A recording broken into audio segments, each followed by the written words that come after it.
Hi, this is Philip Anthony Albertelli, and this is The Week in Doubt, episode 29. Before we start, I'd like to give a few quick shout-outs. As always, I'd like to thank Denver Chris 78. We've become friends through YouTube, and I can always count on him to show his support and give my new videos that I've upped a like, so thank you very much. Also, it looks like the Week in Doubt Facebook page is actually starting to garner some attention. So I'd like to thank Chauncey Thorne for liking the Week in Doubt podcast, and I hope I pronounced your name correctly. Also, I'd like to thank Chris Weber for messaging me through the Week in Doubt Facebook page. He's a fellow podcaster, and I promised him that I'd give his podcast a listen. And I want to thank him for taking the time to get in touch. And also someone that I mentioned last time around, well, I didn't mention him by name, but I had mentioned that a web programmer from overseas had attempted to get in touch. And I felt bad because something like 20 days had elapsed in between him leaving the message and me discovering it. The individual is Russ Gabriel, and so I would like to apologize yet again for my delay in responding to you, and thanks once again for taking the time to try to get in touch. Okay, so what is this week's topic?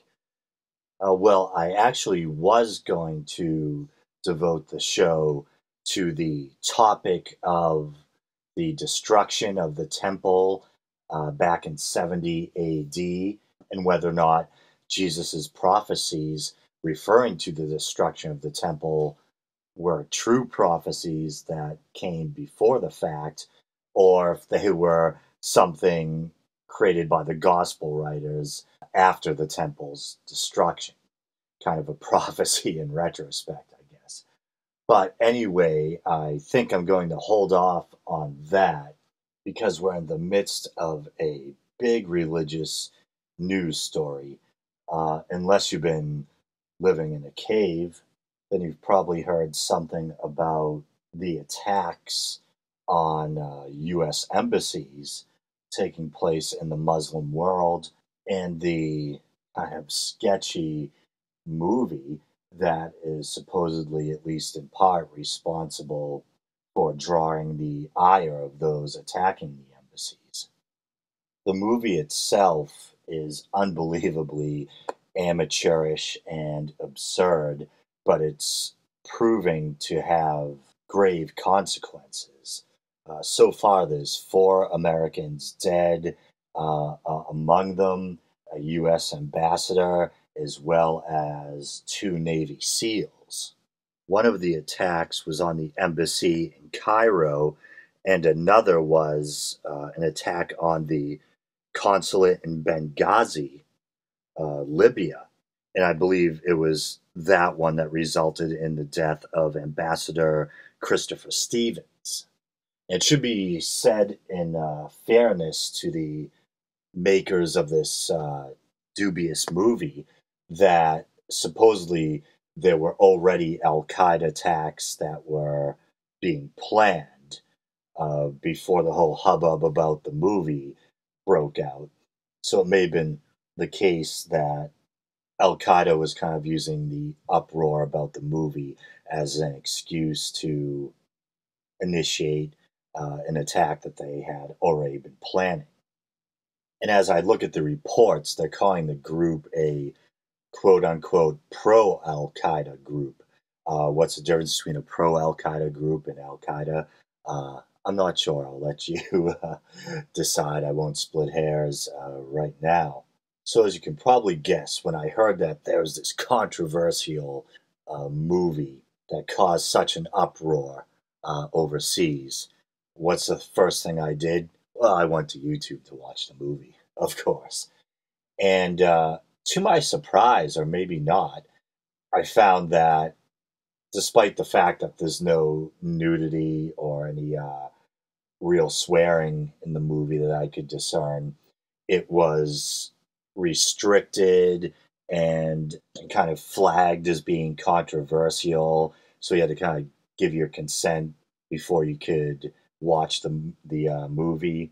And I feel like all around, it's a very sad and sordid situation. And I feel like perhaps there's blame to lay at both the feet of the filmmakers and first and foremost, the people who committed the acts of violence. And that's why I want to choose my words so carefully right now, because most of you probably remember those controversial Danish cartoons that caused an uproar. This was back in 2005, and there was a series of editorial cartoons in a Danish newspaper that kind of lampooned or made fun of the Prophet Muhammad or fundamentalist Islam. And the backlash, the uproar was unbelievable. There were people setting fire to embassies. The Danish embassy in Pakistan had been bombed. And there were just protests all throughout the Muslim world over these cartoons. And I remember in retrospect that there were a lot of people in the media who were kind of taking the side of the Muslim protesters and denouncing the cartoons, and almost laying some of the blame for the violence and tumult on the cartoonists themselves. And I don't know why. Maybe it makes me a bit of a hypocrite, but even now I tend to give those cartoonists a bit of a pass. I think that the makers of this movie are more irresponsible than those cartoonists were. I don't know if maybe in a way it's because I'm biased, because I'm an artist myself. It's been sketching and doing cartoons since early childhood, and something about the idea of someone trying to ban cartoons, or that someone would actually resort to violence because of a cartoon. Uh, I find that disturbing. And I personally don't think that there's anything wrong doing a political cartoon, even if it seems to defame or parody someone's religion. Whether or not it's in bad taste, I think you still have the right to express yourself and draw an editorial cartoon. And I think there may have even been some validity to what the cartoonists were doing. Obviously, in 2005, as still now, we're wrestling with the problem of radical Islamic terrorism. And so, if you're making editorial cartoon to try to make a point about the less than admirable aspects of a certain religion, or at least a fundamentalist offshoot of the religion. I don't Personally, I don't think there's anything wrong with that. And don't get me wrong, there's a lot of things that I admire and respect deeply about Islam, and I'm very well aware and respectful of the contributions that the Islamic world has offered the world at large throughout history. The contribution of Islam to the sciences, poetry, arts. Um, I think about the contributions of Islamic scholars and how a great deal of what we know about some of the great Greek philosophers may have been lost to us if it wasn't for Muslim scholars during the Middle Ages. A process known as the transmission of the classics. And I actually think there were two periods of translation, from Greek to Arabic in the 8th and 9th centuries. Then there was the so called Great Age of Translation in the 12th and 13th centuries.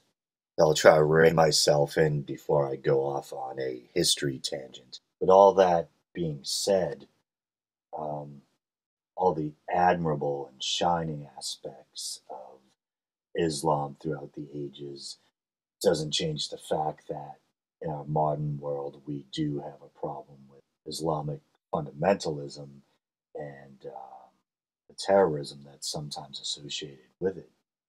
So if a Danish cartoonist wants to depict the Prophet Muhammad, as was the case in at least one of those cartoons, as having a bomb in his turban or something like that, um, is it disrespectful? I'd say, yeah, it probably is. But do I think that also makes a point about the problem of radical Islamic terrorism? Yes, I do. And I think maybe in a way that's kind of the point of editorial cartoons, to get people thinking, to try to create one image that says a lot, makes people think, and maybe that's even capable of making people be aware of the kind of absurdity or hypocrisy that they wouldn't be able to get as quickly from the written word. And I think perhaps the greatest irony of the whole debacle with the Danish cartoons is that what was seen as the problem with the cartoons, other than generally speaking, they were disrespectful of Islam and Prophet Muhammad, was that they showed Islam as a religion of violence. As I said, they had images of the Prophet with a bomb in his turban. They had sinister looking terrorist type of figures and things like that. And so I'm thinking, okay, can't you see the hypocrisy? You don't like that you're being painted as these violent, animalistic terrorists. So how do you combat that or retaliate? You combat it with yet more violence, kind of backing up the stereotype that the cartoons were portraying, reinforcing the stereotype. So the idea that human beings in this day resort to violence over a cartoon, or that they'd be unable to see the hypocrisy or irony that they were railing against a violent stereotype with yet more violence. It makes me shake my head. Um, but anyway, back to this recent story about this movie. So anyway, the name of the movie is Innocence of Muslims. And I guess it was previously called Innocence of Bin Laden. The working title was Desert Warrior. And unlike where I had some sympathy for those Danish cartoonists, I have no sympathy for these guys. And I think right out the gate, one of the things that made me wary of these people is that I think somehow they may have been associated with Pastor Terry Jones. No, not Terry Jones from Monty Python. I love him. Very smart guy. He's done some great documentaries, by the way. But this dunderhead, Pastor Terry Jones, the same guy that wanted to burn the Koran. And I guess it was a bit of a mystery who was really behind the movie. The name that was going around the media the last few days was Sam Basile, Bacile. It turns out that was most likely an alias, and that the guy's real name is Nakula Basili Nakula. I don't know if I'm butchering his name or what, but for once, I really don't care if I'm butchering someone's name. And I guess he's a Coptic Christian who's living in the States now. And I actually have an affection for Coptic Christianity. It's a very old variety of Christianity that's found in Egypt, hence the term Coptic, referring to the Copts, an ethno-religious group in Egypt, the practitioners of Coptic Christianity. They also use a language known as Coptic in their religious rites, and it's a language similar to the ancient Egyptian language known as Demotic. But anyway, I have an affection for Coptic Christianity. But this guy obviously has some bad taste. Or, I mean, in a way, I think maybe I could understand why a Christian living in the Arab world um, might feel oppressed, why they feel like a minority, and why maybe in certain cases they might even be tempted to want to speak out against the predominant religion that they feel like is oppressing them. In this case, Islam. I'm not saying that Christians in the Arab world are always oppressed or treated poorly, but I think there have been news stories about cases of prejudice or violence against the Christian minority in that part of the world. I think, it was just recently, wasn't it Pakistan, I think, where, where an Islamic cleric tried to frame a young Christian girl for some sort of blasphemy. It turns out he was, in fact, trying to frame her, and they had to come in and rescue her with a helicopter or something like that. But anyway, I mean, any sympathy that you might have for um, a Christian um, living in the Muslim world, uh, you'd probably lose it for this particular guy if you took the time to watch the movie. As I said, the movie is absurd. It's in bad taste, and any moral implications or issues aside, it's just the production quality is horrid. It's just a low budget, cheesy disaster. Um, it makes those sci-fi channel original movies look like masterpieces. Um, and definitely, whoever made it, they were definitely trying to be controversial or going out of their way to offend the Islamic world. Um, I think one of the first scenes you see is it's supposed to be um, the Prophet Muhammad, and for some reason he's rolling around with his head between this woman's thighs with her skirt hiked up. Um, Woman I found strangely attractive. But anyway, still a very bizarre and lurid scene. See why Muslims would be offended by it. And the movie just goes on to. I think it's only a 15-minute long movie. I think there was some confusion over whether it was a trailer or the movie in its entirety. But it goes on to just continually paint Muhammad as a womanizer and as this kind of bumbling idiot. And the poor production quality, the poor acting just adds insult to injury.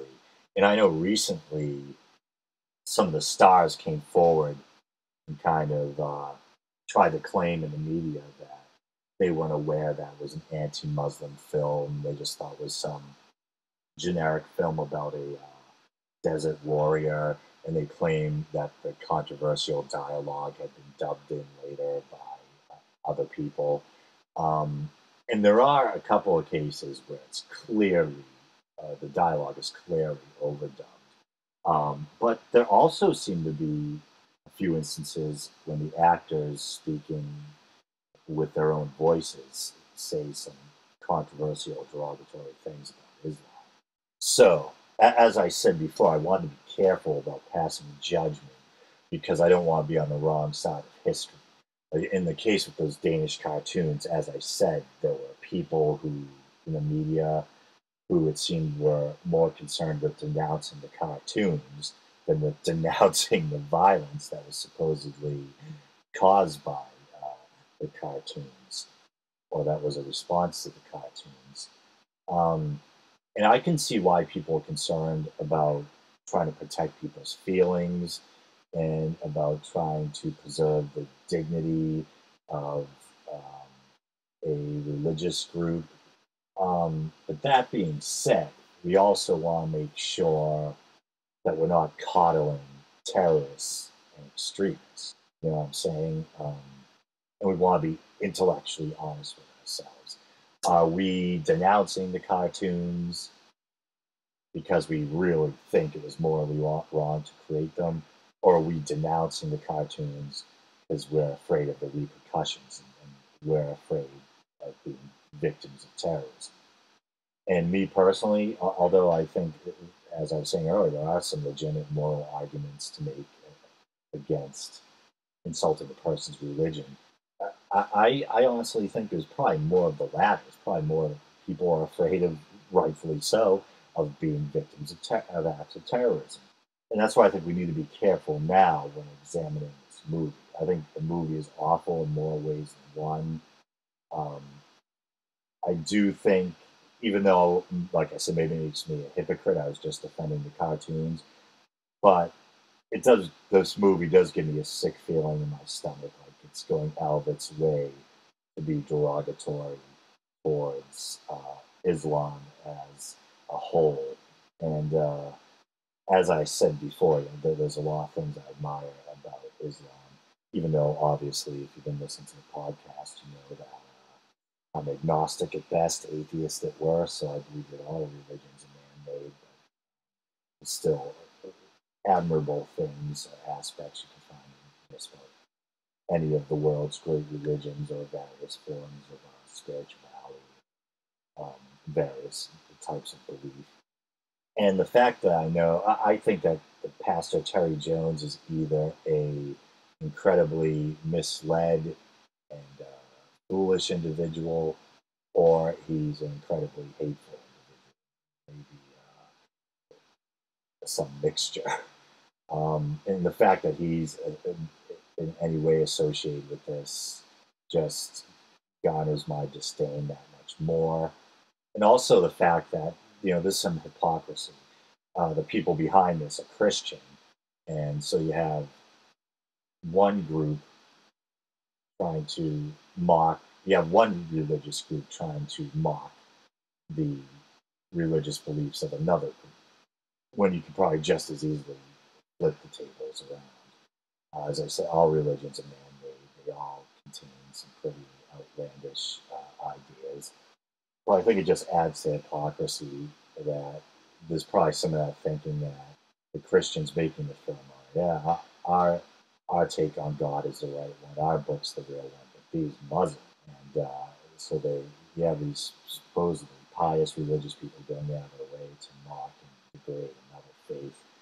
And maybe as opposed to the cartoons, what makes it worse in a way too is that cinema is much more dynamic.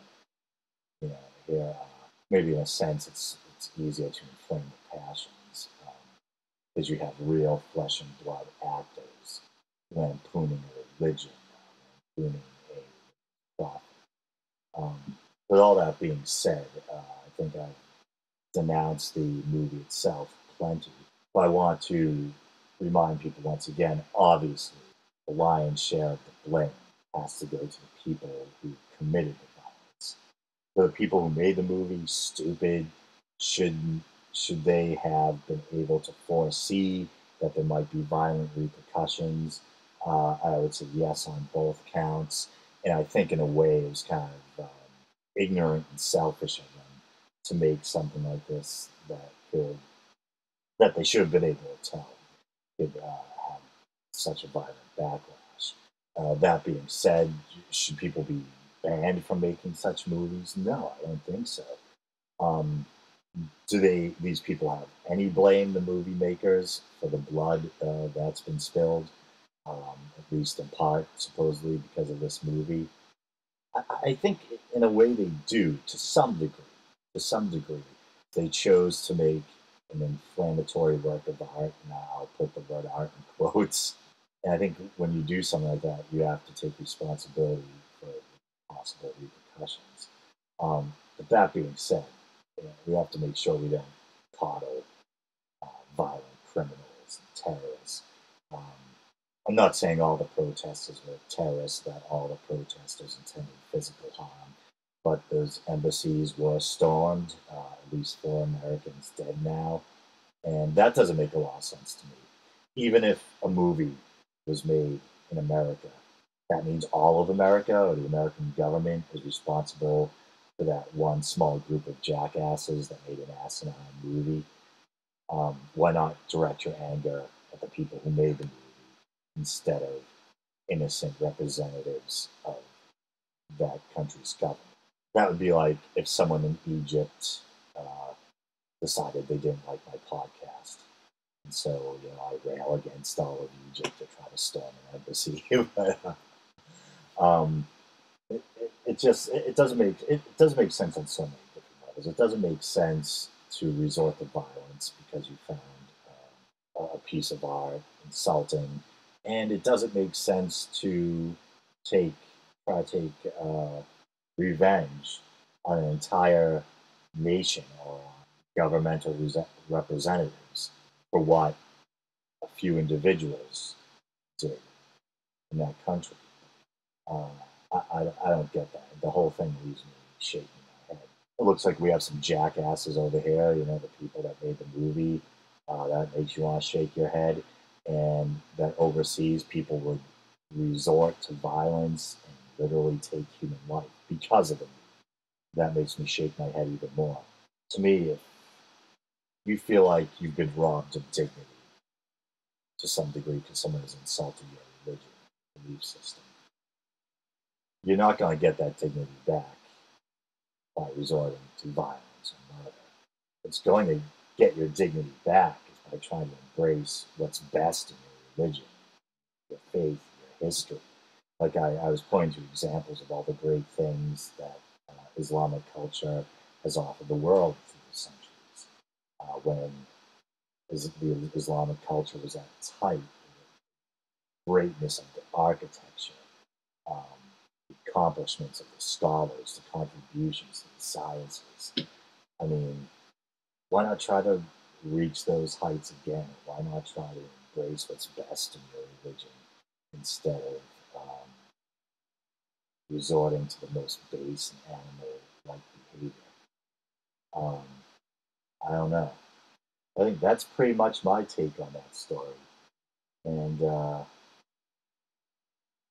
don't know how much more there is to say, but so I guess I'll just call it quits. Once again, this has been the Week in Doubt, and you guys probably know the drill by now. Please like us on YouTube, Podbean. Well, you can rate us on Podbean. You can rate us on iTunes. You can also subscribe through Podbean and iTunes. You can like us on Facebook.